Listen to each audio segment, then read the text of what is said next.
Professeur Didier Raoult, une des stratégies thérapeutiques proposées pour lutter contre le Covid-19 est l'utilisation d'anticorps monoclonaux.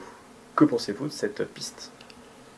Bon, je crois que plus personne n'y croit en pratique. D'ailleurs, c'est intéressant de voir comme tout le monde peut choisir ce qu'il veut. Par exemple, il y avait un numéro de New England Journal of Medicine qui a fonctionné depuis le début de cette épidémie, plus comme un organe publicitaire que comme un organe d'information.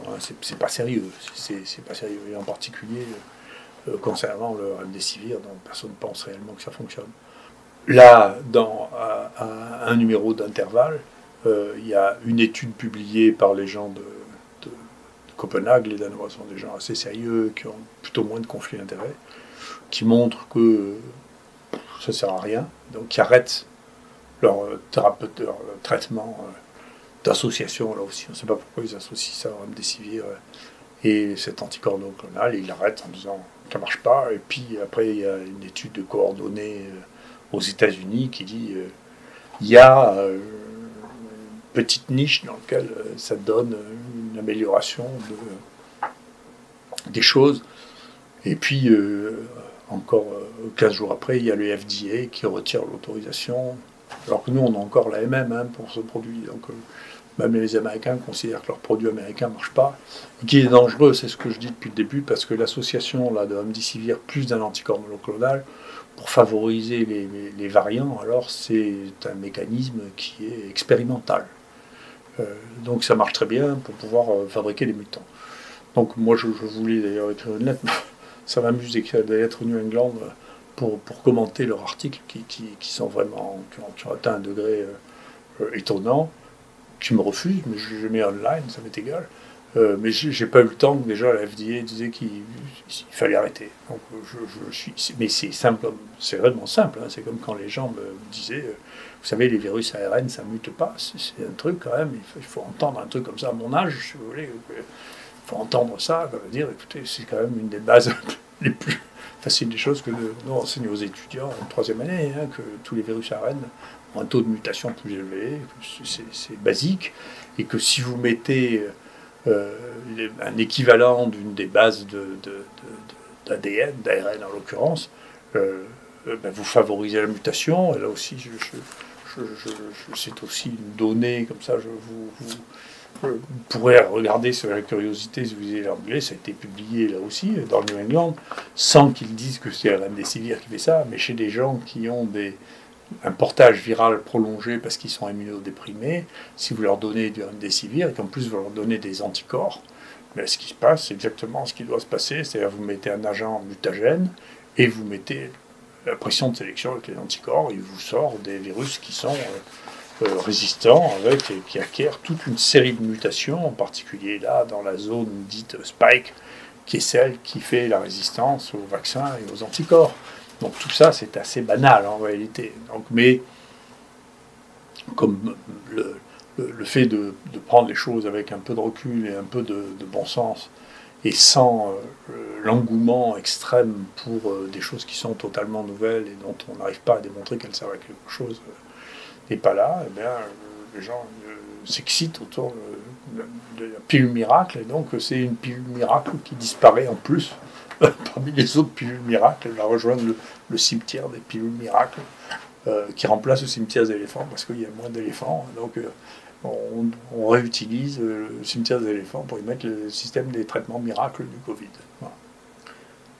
Quelles sont les dernières données que l'on peut observer concernant la vaccination? Ça y est, on commence à avoir des données. Là aussi, il y a un travail très intéressant qui est sorti dans le Lancet, là, qui analyse d'une manière très honnête, je crois, en Angleterre, l'efficacité du vaccin AstraZeneca contre le mutant anglais, justement, qui est celui qui circule le plus, qui fait, chez nous, il fait 90%, 85 à 90% des cas, et en Angleterre encore plus. Ce que ça marche, et ce que ça montre, c'est que ça marche pas très bien, enfin ça marche moins bien. Ce qu'on pouvait imaginer, là aussi, c'est pas des choses qui sont magiques. Vous prenez juste une protéine, qui est celle du virus qui était là en mars-avril. et vous faites un vaccin qu'avec cette protéine plutôt qu'avec tout le virus. La chance que vous ayez une mutation dans cette protéine qui rende résistant soit aux anticorps monoclonaux, soit au vaccin, est une chance assez élevée. Si vous prenez tout le virus, peut-être que c'est moins directif, peut-être que la concentration est moindre, mais il y a une chance qu'il reste une certaine immunité. Tandis que là, comme immunité, c'est très fragile puisque c'est basé sur très peu d'acides aminés. Donc c'est juste une protéine. Et donc, comme il y a ce variant anglais qui a plusieurs mutations dans cette protéine, que le vaccin fait à partir de l'analyse du premier virus ne marche pas très bien dessus, c'est pas étonnant. Et donc, ça marche pas très bien, ça veut dire que quoi? Ça veut dire que il semble que pour les formes symptomatiques et documentées, c'est-à-dire les gens qui sont malades et chez qui on a trouvé le virus, le degré de protection soit de l'ordre de 70%, en meilleur des cas. Et quand on parle de gens qui sont porteurs ou qui n'ont pas de symptômes déclarés, alors le taux de protection est extrêmement bas. Donc ça pose la question de son usage, et je pense que l'on retrouvera, et alors quand on regarde sur les nouveaux variants, alors ça marche très très mal, c'est-à-dire le variant sud-africain et le variant brésilien, ça marche extrêmement mal. Donc maintenant se pose la question, d'accord, mais alors qu'est-ce qu'on fait de ça en pratique maintenant pour donner des conseils aux gens? Donc moi je redis, pour l'instant, le vaccin n'est pas obligatoire, donc c'est les médecins praticiens qui doivent discuter avec leurs malades pour leur dire, écoutez, moi je vous conseille ou je ne vous conseille pas de vous vacciner. Pour l'instant, on est libre de le faire ou pas. Donc ce qu'il faut regarder dans la raison pour se vacciner ou pas se vacciner, le point le plus important, c'est bien entendu de faire comme d'habitude. Hein, j'avais écrit un livre sur le vaccin, et comme d'habitude, je suis d'accord avec ce que j'écrivais à l'époque. Je vais en rajouter un chapitre sur le Covid. C'est quel est le bénéfice à espérer. Donc, quelle est la balance entre le risque et le bénéfice. Quand les gens vous disent qu'il n'y a aucun risque, c'est pas vrai. Voilà. C'est pas vrai. Il y a un risque avec toutes les actions que l'on a. Là, les risques de ce vaccin, on commence à les connaître. Il y a des risques vraiment dangereux, d'allergies dues aux composés qu'on utilise, le polyéthylène glycol, les gens qui font des chocs anaphylactiques, éventuellement mortels. Il y a des gens qui font des thromboses. Donc, les chiffres qu'on a nécessitent d'être solidifiés, de savoir quel pourcentage, combien il y a de gens qui font des accidents potentiellement mortels. Est-ce que c'est 1 pour 100 000? Est-ce que c'est 1 pour 10 000? C'est des choses qu'on doit savoir pour dire, voilà, ça c'est le risque que vous prenez avec le vaccin. Maintenant, quel est le risque que vous prenez quand si vous n'êtes pas vacciné? Eh bien, c'est un mélange entre la proportion de gens qui sont infectés et puis la proportion de gens qui, étant infectés, font une forme grave. Et donc, pour éviter les formes graves, ce vaccin a probablement un intérêt. Donc, les formes graves, vous voyez sur ce papier qu'on a fait avec Mathieu Million, vous voyez que jusqu'à 50 ans, des formes graves apparaissent dans des terrains très particuliers, des gens qui ont des cancers ou des gens qui ont vraiment des obésités maladies. Si vous voulez, il n'y a pas de formes graves, il y en a très peu. On a analysé ça sur les bateaux, et sur le Charles de Gaulle ou sur le Franklin Roosevelt et le porte-avions. Il y a eu sur le porte-avions Franklin Roosevelt 1 mort, et on ne sait pas s'il était obèse ou pas, et puis sur le Charles de Gaulle, il y en a eu 0.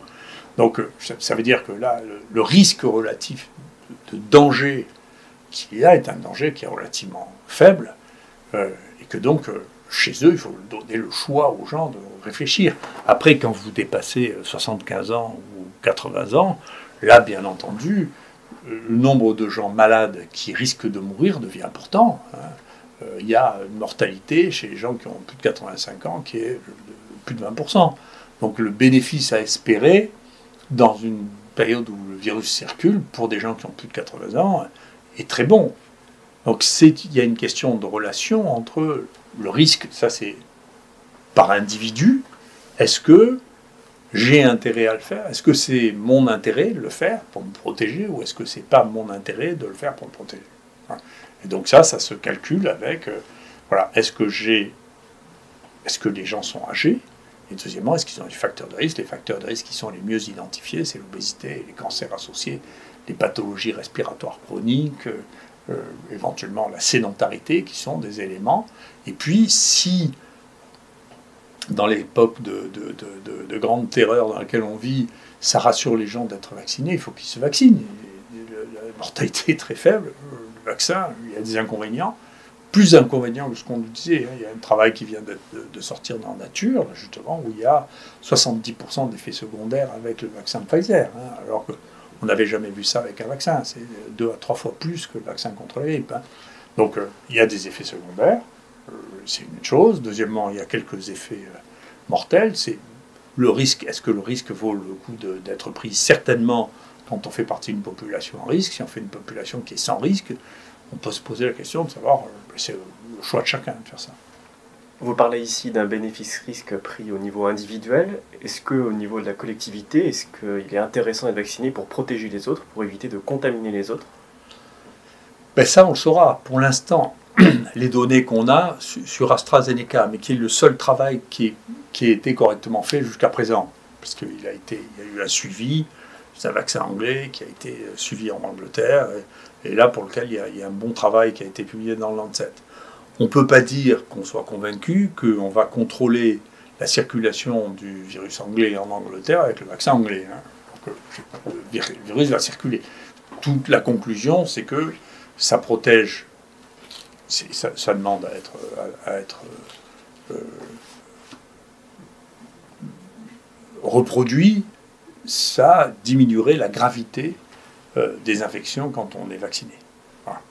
Quant à la circulation du virus, est-ce que ça va diminuer la circulation du virus? Je n'en sais rien. Ce que montre ce travail ne convainc pas que ça va diminuer la circulation du virus. D'autant que, encore une fois, la cible de ce vaccin est tellement étroite que ce sera très facile de voir apparaître de nouveaux variants qui résisteront aux anticorps générés par ce vaccin. Nous, on voit bien quelques travaux préliminaires qui montrent que chez les gens vaccinés, on arrive à couvrir un certain nombre de variants, et pas tous les variants, et pas puis il y a une variabilité individuelle. Donc, encore une fois, c'est pas la baguette magique que l'on espérait qui va permettre d'empêcher ce virus et tous ces variants de circuler. Donc, il faut, je pense, revenir à la conception que c'est une maladie qu'il faut prendre en charge de manière très sérieuse, dont il faut certainement développer les lits de soins continus dans ce pays de manière à faire face au fait qu'on a besoin pas tellement de réanimation, mais de soins continus, de faire de l'hyperoxygénation, d'avoir du monitoring pour surveiller les gens. Et d'autre part, il faut concentrer effectivement les efforts vaccinaux sur les gens qui ont un risque majeur de mourir ou de passer en réanimation. Donc avoir une politique ciblée, très active, très efficace, parce que il faut faire attention de ne pas promettre la Lune tous les 6 mois, parce que la crédibilité des uns et des autres, au fur et à mesure, s'effrite.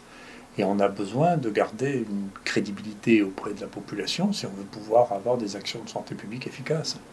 Où en est-on dans l'apparition, dans l'émergence et dans la circulation de variants du coronavirus? Ça va continuer. Nous, on a un nouveau variant qu'on a vu apparaître ici en même temps que les gens l'ont vu à Paris, là, qui est en cours de description, en cours de publication, mais qui est sur notre site, qui est un variant qui comporte les mêmes mutations que l'on voit chez les virus qui résistent actuellement au vaccin et qui résistent aux anticorps monoclonaux. Et puis il y en aura d'autres. On a commencé à en avoir un chez un vacciné, d'ailleurs. Et puis il y en a d'autres qui vont apparaître, parce que c'est la nature de ces virus. C'est la nature de ces virus. Donc, je pense qu'il faut avoir une politique beaucoup plus active de recherche de foyers animaux, beaucoup plus active, très dynamique, ce qui n'est pas le cas pour l'instant. Je crois que c'est très important. Puis la deuxième chose, encore une fois, c'est une maladie dont on connaît bien la cible si on parle de santé. Et donc il faut la traiter comme une maladie. Encore une fois, je suis content de voir que le gouvernement a une position qui est de plus en plus proche de la mienne, et la haute autorité de santé aussi. Il faut que les gens voient des médecins, il faut qu'on prenne leur saturation, il faut qu'on les isocoagule, il faut qu'on fasse attention s'ils ont des manifestations respiratoires, à leur faire des scanners à l'eau dose, voir ce qui se passe sur le plan respiratoire. Il ne faut pas louper le passage à l'oxygénation s'ils en ont besoin. Il faut leur donner des antibiotiques. Après, encore une fois, moi je ne veux pas que tout tourne toujours autour de l'hydroxychloroquine. Si on fait ça déjà, on va baisser la mortalité et la gravité de manière très significative. Tant mieux. J'en dis ce que je disais il y a un an, je suis content que Jean finisse par être d'accord avec moi. C'est pas mon but dans la vie, mais enfin, moi je veux être en accord avec moi-même, je suis content si les autres sont d'accord avec moi aussi. Mais encore une fois, le point est qu'il faut à la fois prendre au sérieux cette maladie, la dédramatiser pour pouvoir garder des réflexes normaux, des réflexes médicaux normaux, la prendre en charge avec les éléments que nous avons actuellement et cibler notre effort, non pas en empêchant de vivre les plus jeunes qui ont moins de 30 ans qui vont finir par exploser, qui risquent rien, mais plutôt sur les gens qui risquent quelque chose, c'est-à-dire les gens de plus de 70 ans, pour lequel c'est ce qui a commencé à être fait. Il y a une vraie stratégie de vaccination qui a été mise en place et on peut espérer qu'on aura des résultats avec une baisse de la mortalité. On est en train de voir une baisse du nombre de cas chez les plus de 75 ans, qui témoigne peut-être, on verra bien, de l'efficacité de la vaccination. Merci beaucoup.